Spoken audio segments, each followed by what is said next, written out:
Hello, and welcome to another episode of Inspire with Sean. My name is Sean, and I am the host of this podcast. It's a betterment, a whole podcast on just a whole bunch of different subjects that are innovative, creative, and helpful to many people that are interested in the subject matters at hand. Today, we have a subject matter that I personally really love to investigate as well as explore on a daily basis, and that is social connections. But first, we are sponsored by Rent. Is yours paid yet? Because mine is. We're also being sponsored by the word bank. While you all keep running your mouths, we stay running to the bank. When researchers refer to the concept of social connection, they mean the feeling you belong to a group and commonly feel closer to other people. Scientific evidence strongly suggests this is a core psychological need, essential to feeling satisfied with your life. Undeniably, humans are a profoundly social species. The motivation to connect with others is embedded in our biology in addition to evolutionary history. This begins at birth, in our relationship with our caregiver. The effects of this relationship seems to reverberate throughout our lives. When we are cared for as children, we are more likely to have healthy, secure attachments as we get older. What is more, the pleasures of a social life registers in our brain much the same way physical pleasure does, and our knack of social connection is reflected within some of the most basic ways humans communicate, by subtle uses of our voice, facial expressions, and sense of touch. Scientists believe we are essentially wired to connect with other people because natural selection favored humans with a stronger tendency to take care of offspring as well as organize into groups. Quote, to the extent that we can characterize evolution as designing our modern brains, this is what our brains were wired for. Reaching out to and interacting with others, writes neurologist Matthew Limberman in his book, Social: Why Our Brains Are Wired to Connect. Quote, these social adaptations are central to making us the most successful species on Earth. Decades of research suggest the quality of our social ties might be the single best predictor of our well-being. Social connections are sometimes called social capital, with good reason. They are a valuable resource in life, creating moments of positivity as well as fun, supporting us through good times and bad, whilst exposing us to new ideas and new people, much like this podcast. If we cultivate healthy connections, the research promises a longer, happier, more prosperous life.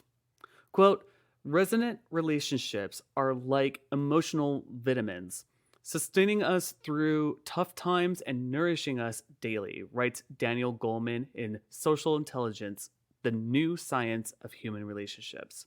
Here are some of the research-backed benefits of social connections. Social connections are vital to happiness. People who are very happy tend to be highly social and have strong relationships. Although strong social connections alone cannot guarantee happiness, it may be impossible to be very happy without them. Social connections are good for our health. Strong social ties keep our memory sharp. The benefits are particularly acute for seniors. Seniors with most social capital or social activity have better physical mobility, less disability, and reduced risk of dementia and greater happiness. Social interactions feel good. People report the everyday activities involving the most positive emotions are sex and socializing. Research also suggests spending money on experiences is more fun when we share them with others. Social connections in youth are key to later well-being.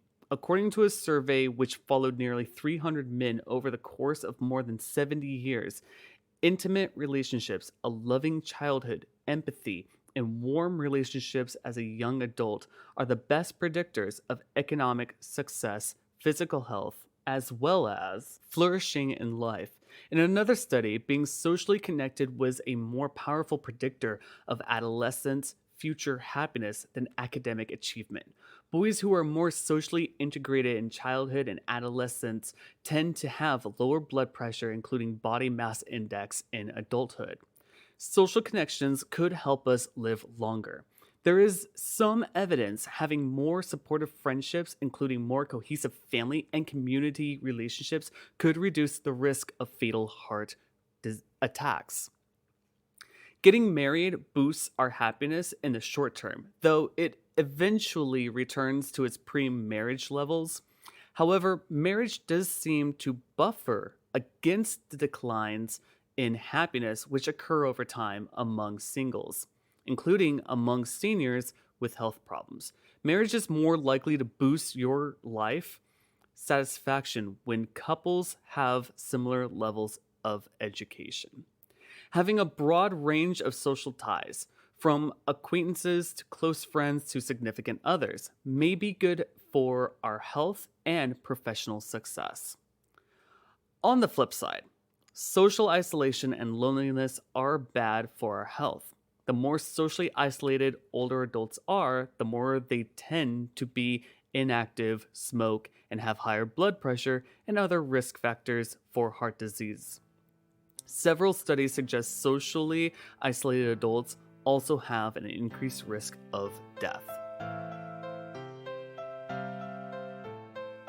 If you can't get enough of Inspire with Sean, check out the weekly streams on all social media outlets such as Survival Horror Saturday on twitch.tv/Sean Graves, Monthly Ratchet Tarot, Just Chat, Music for Healing, audiobooks, and other media, and so much more on YouTube, as well as SeanGraves.net.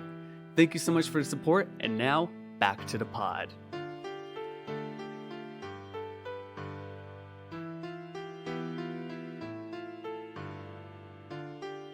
Although we are wired to connect with others, we do not always prioritize social connection in the midst of our busy lives.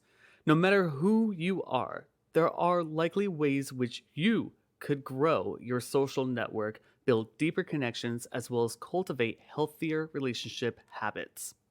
Here are some specific science-based activities for cultivating connections. Best possible self for relationships. Imagine what your ideal relationships would look like as a first step toward cultivating them. Capitalizing on positive events. Show interest, enthusiasm, positivity about someone's good news. Active listening. Connect with someone by tuning into what they are saying and showing empathy whilst understanding. Mental subtraction of relationships. Learn to appreciate a loved one more by imagining your life without them. Gift of time. Invest in your relationships by spending quality time with people you care about. 36 questions for increasing closeness. Have a great conversation with a friend, a family member, or romantic partner. Avoid the 4 horsemen in relationships. Prevent relationship doom by replacing toxic conflict behaviors with constructive ones. Social connections are tied up with other keys to well-being. Cultivating gratitude, empathy, altruism, compassion, and forgiveness will not only enhance your personal well-being, it also benefits relationships at work and at home. Here are some more tips for having healthier social connections. Danish concept of cozy, warm, drama-free time together, which might explain why Denmark often ranks among the happiest countries in the world. And by the way, Denmark, if I just so happen to say the word incorrectly, I apologize, but I don't speak Danish, so I really tried. And yeah. Thank you all so much for listening into the podcast Inspire with Sean. I can't believe we're going 4 years straight, 4 seasons straight as well. And I hope that we keep on going for many, many more years. Please leave a comment and a like and spread the word on this podcast.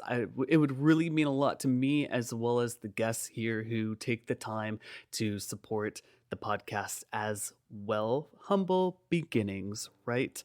Anyway, thank you so much. Again, can't be any more grateful. Be kind to yourself, be kind to others, and don't pollute. And I hope to see and hear from you all soon. Peace.